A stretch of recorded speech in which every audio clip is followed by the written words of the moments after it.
Welcome to What Just Happened. Warren Tomlin is managing partner at EY. 3 months ago, EY announced a Shopify Global Alliance.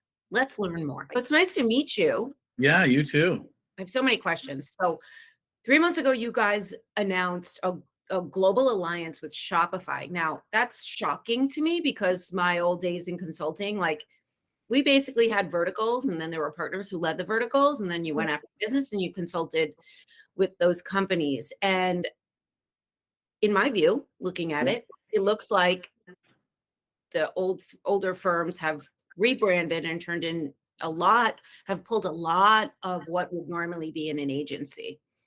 Are you are you hybriding into like this rounded out service?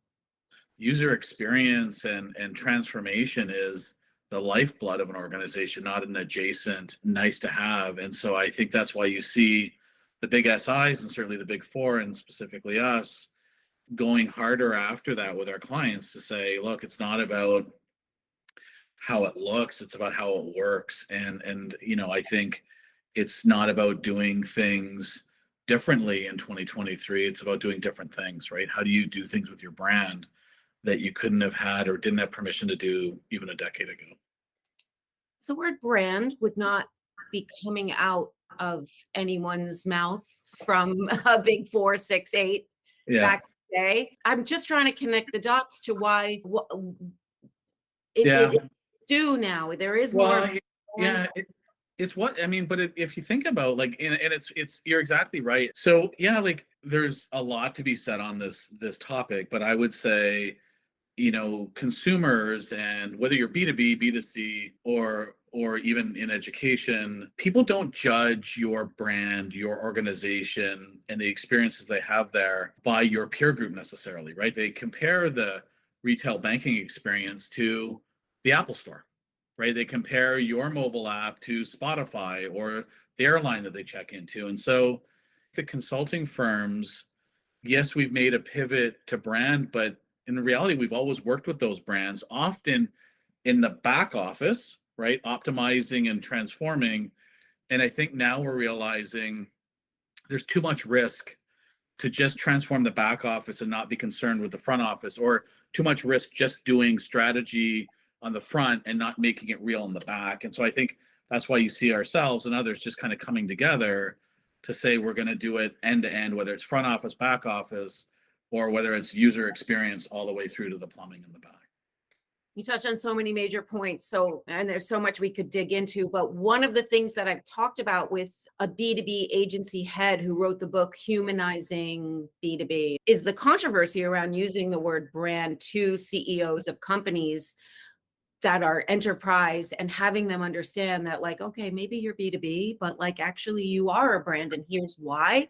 So let us tailor your messaging so that it's more brand appropriate, which leads me to the other point you made, which is, and I believe, and I just wrote an article that there's really no such thing as B2B because there's no B2B if there's Yeah, no C in the equation. Like yeah, you don't exist. yeah, yeah, Everything mostly now, I mean, we're a service-based economy. 2/3 are based on consumerism, consumables or interaction. So that point you made to compare a UX, a consumer experience from a bank app to an Apple app, the Apple store or bank, physical bank to an Apple store is really, really incredible. Never thought of that, and it makes perfect sense. With that approach, are the big four, is EY hiring creatives? the big four have historically traded on rigidity, being very disciplined, very serious, whether that's an audit or a tax engagement. And we still trade on that for sure. But back to the intersection of where we're going in brands, like when you hear a large auto manufacturer saying that they're now a data company, or you hear a government CIO saying that they're a technology organization, not a government, I think they're trying to signal the size of the change, right? And so then you need a full suite of skills in the most diverse sense, from creatives and designers and human-centered design experts all the way through down to regulatory and compliance. Shopify, Canadian organization, headquartered here in Ottawa, amazing Canadian success story. and has done an equally incredible job building up a tech stack that is clearly ready for prime time. And I think sometimes they unfairly aren't given the opportunities to go after the biggest replatforming because they're so known in sort of that mid-market boutique brand. And so when we looked at Shopify, we said, look, any CIO or CTO in a Fortune 500, yes, they will probably use a agency of some sort to do some design. Yes, they may have some people internally that need to do some plumbing or some refit, but they probably need scale to make that kind of a transformation. The global partnership has like two branches, right? I would say one branch is the SI side, the systems implementation side.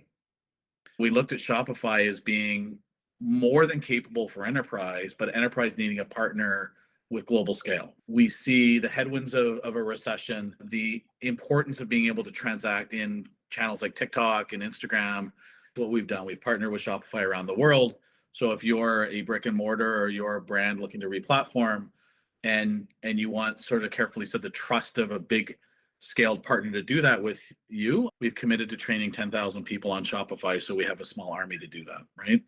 On the regulated side, post-pandemic, it's really complicated in e-commerce now, right? And the regulators that have been focused on the social media platforms are now starting to look at the marketplaces. And so a very simple example is you pick your favorite sunglass manufacturer, maybe they make Wayfarers or something, and you go and you can go buy those online today, but as soon as you want to add your prescription data to those sunglasses, it becomes a very complicated HIPAA health data. And so how can Shopify with their tech stack, us with our regulatory and compliance, make it easier for retailers to onboard and provide a differentiation for Shopify and take the friction out of it for the merchant? Okay, so that's a great example. Eye prescription. Totally a great example of like a regulated. So that would be like a 1 out of 10, and then you can imagine like a 10 out of 10 would be, hardcore prescription drugs that someone would need to be able to order online. That would have a heavy audit trail. You would want to be validating the authenticity of the buyer seller, and so you can imagine the complexity of the systems integration work to get it to work in the system, but also just the reporting and regulatory and compliance side would be gnarly, right?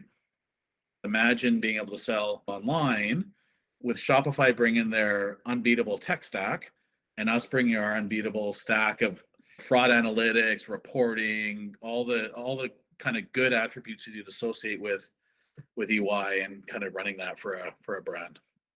Okay, let's go back to the other leg of the stool, the SI. The big company is going to make a change and Shopify wants to have their hat in the ring. Wouldn't they really be like, okay, I'm going to go through this pain? Wouldn't they choose headless over just moving to another platform?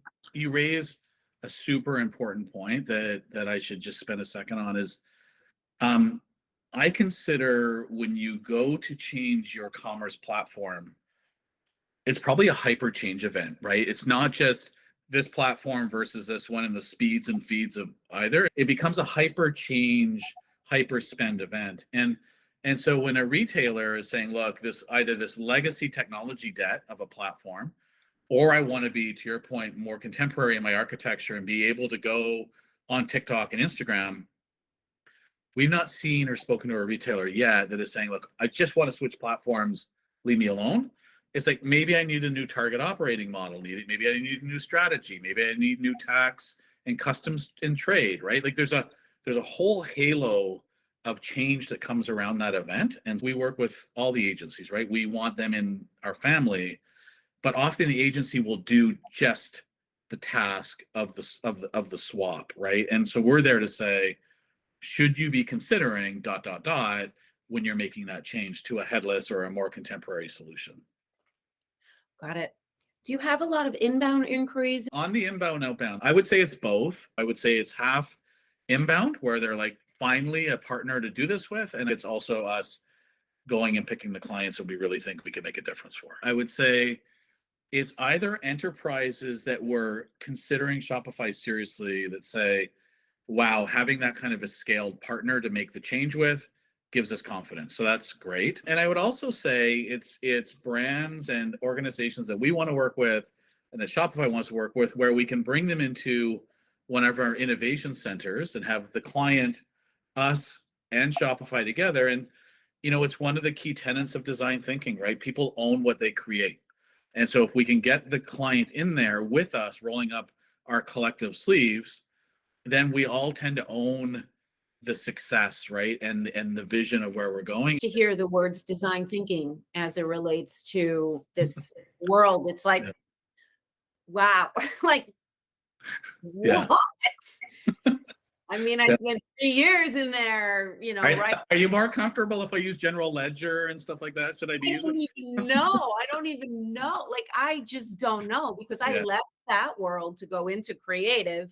Yeah. So these are both of my, and so I know how different they were. How do you change that culture? Is there like a Chinese wall? There's all sorts of opportunity, right? Whether it's organic or inorganic. Like one of the key tenets that we had in our announcement was we are going to train 10,000 EY people globally on it. So we've already trained nearly 1,800, nearly 2,000 since November. And so that is really mobilizing a team that either on the strategy side could advise, right? People that think probably like you and I and go in and advise, and then on a team that can actually go in and make it happen, right? So I think our commitment to train 10,000 and open the 50 studios around the world to enable the Shopify times EY capability is the start. My experience in agencies is they are starting to look more like consultancies, and consultancies traditional are starting to look a little bit more like agencies. And so it's almost like the client's in the middle, and you're either coming at it from traditional this way, looking more strategic, or strategy consulting coming this way, looking more creative, right? And I think we're probably both crossing the client just from a different place. When you're looking to take an established brand with a huge e-commerce platform, and it's been homemade, or it's a sort of a calcifying platform, and put them onto something new, there's a lot more than lift and shift that comes with that, right? And so when we're talking about training people, we're not training them all on the skills that an agency would bring. We're training them on global tax implications, global compliance implications, global customs and trade implications. And so it's a broad array of skills, more than the agency. Now I'll say to you, if there's an agency working with a brand or a client that we want to work with, we will bring that agency in, because the reality is the things that we bring the most value to may be complementary to that, versus like cannonballing into the pool, right? And saying we're here, right? So so yeah. I like that approach. That approach makes a lot of sense to me. I would want best of, what's that phrase that was overused like 5 years ago? Best in class. Yeah. Yeah. I would want the best of breed creatives and the best knowledge of implications. I would want them to play nicely in the pool. And I think that there is something bigger at play here. If in fact agencies are becoming consultants and consultants are becoming agencies, it tells me that the total addressable market is a lot smaller than it used to be. I think there's a chasm that's created between the planning and the doing, right? And I think there's historically been teams that plan, do strategy, do the front end, and then a team that does.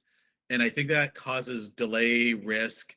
And I think our clients are just saying, look, we want to close that chasm and bring the functionality and the capability together. And so I think it's addressable market, maybe, fair enough, but I think it's also just accelerating and de-risking at the same time by kind of going more end to end in what needs to be done. It's very refreshing for me as a creative and content producer, Yeah. see world-class consulting first recognize the importance of the creative part and expand into that and be open to partnerships. Since this is a recent alliance and an excellent one, I think the job here is to tell the story on all the things that we've touched on why and how it makes sense to be considered in that pool. And a great way to go about is to also say, and we bring in the best agencies Yeah. For as sure. you see fit. Yeah. See you guys as like an outsourced, multi-divisional resource for retailers, touching on all of the aspects of digital transformation, but it's not digital transformation, it's digital elevation. If you're thinking digital elevation, it's like, okay, well, you're there. Let keep in mind that your systems, your SIs need to move on to the next and plan for the next 5, max, maybe 3. And Yeah. guess what? In 3 years, you're gonna be redoing this again Yeah. because that's how much we're changing and services and expectations are changing. I think the good news is, I hope that our North Star is really focusing on the experience a bit.